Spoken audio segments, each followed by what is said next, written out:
বেগম রোকেয়া বিশ্ববিদ্যালয়ে পালিত হচ্ছে বৈষম্য বিরোধী আন্দোলনের প্রথম শহীদ আবু সাঈদের শাহাদাত বার্ষিকী ও জুলাই শহীদ দিবস।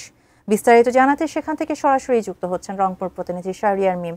শাহরিয়ার মিম, প্রথমবারের মতো এই জুলাই শহীদ দিবস উপলক্ষে রাষ্ট্রীয় শোক পালিত হচ্ছে, কি আনুষ্ঠানিকতা চলছে সেখানে জানাবেন। শাহানা, আপনাকে ধন্যবাদ।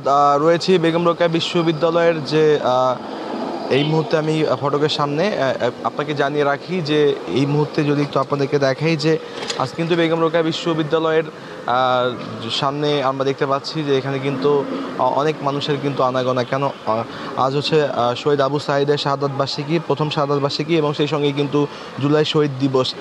প্রথমবারের মতো কিন্তু এই পরিবর্তিত প্রেক্ষাপটে কিন্তু এই প্রথম আমরা দেখতে পাচ্ছি যে এই শাহাদাত বার্ষিকী ও জুলাই দিবস।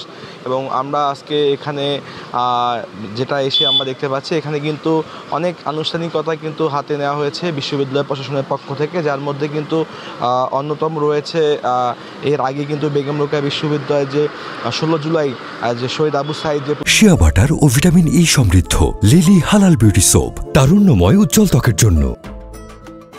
পুলিশগুলিকে নিহত হয়েছেন, তার যে পীরগঞ্জে যে তার বাড়ি, তার যে কবর, সেটি কিন্তু বিশ্ববিদ্যালয় প্রশাসনের পক্ষ থেকে কিন্তু জিয়ারত করা হয়েছে। এবং তারপরে কিন্তু সেখান থেকে কিন্তু উপাচার্য এবং শিক্ষক, অন্যান্য শিক্ষার্থীরা তারা কিন্তু এখন রোকেয়া বিশ্ববিদ্যালয়ের দিকে এসেছেন। এখান থেকে কিন্তু র্যালি বের হবে, তারপরে কিন্তু শহীদ আবু সাঈদের যে স্মৃতিস্তম্ভ সেটি কিন্তু উদ্বোধন হবে।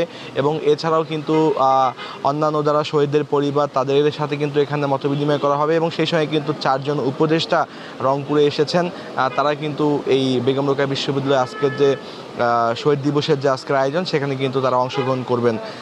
এখানে যদি একটু আপনাদেরকে যদি দেখাই, আপনারা নিশ্চয়ই দেখতে পাচ্ছেন যে বিশ্ববিদ্যালয়ের ভিতরে যে প্রবেশ পথ সেখানে কিন্তু নিরাপত্তা জোরদার করা হয়েছে। যারা আসলে এই আয়োজনে যারা এসেছেন তারা কিন্তু আমরা বেশ নিরাপত্তা চৌকি পেরিয়েই কিন্তু তাদেরকে এখানে ঢুকতে হচ্ছে আমরা দেখতে পাচ্ছি। এছাড়াও কিন্তু এই যে বিশ্ববিদ্যালয়ের ছাড়াও কিন্তু বিভিন্ন জায়গায় রংপুরে বৈষম্য বিরোধী ছাত্র আন্দোলন এবং অন্যান্য যারা আসলে বিভিন্ন সামাজিক সংগঠন তারা কিন্তু বিভিন্ন আয়োজন রেখেছে। সব কিছু মিলে রংপুরের বেগম রোকেয়া বিশ্ববিদ্যালয়ের সামনে থেকে এই ছিল আমার কাছে সর্বশেষ।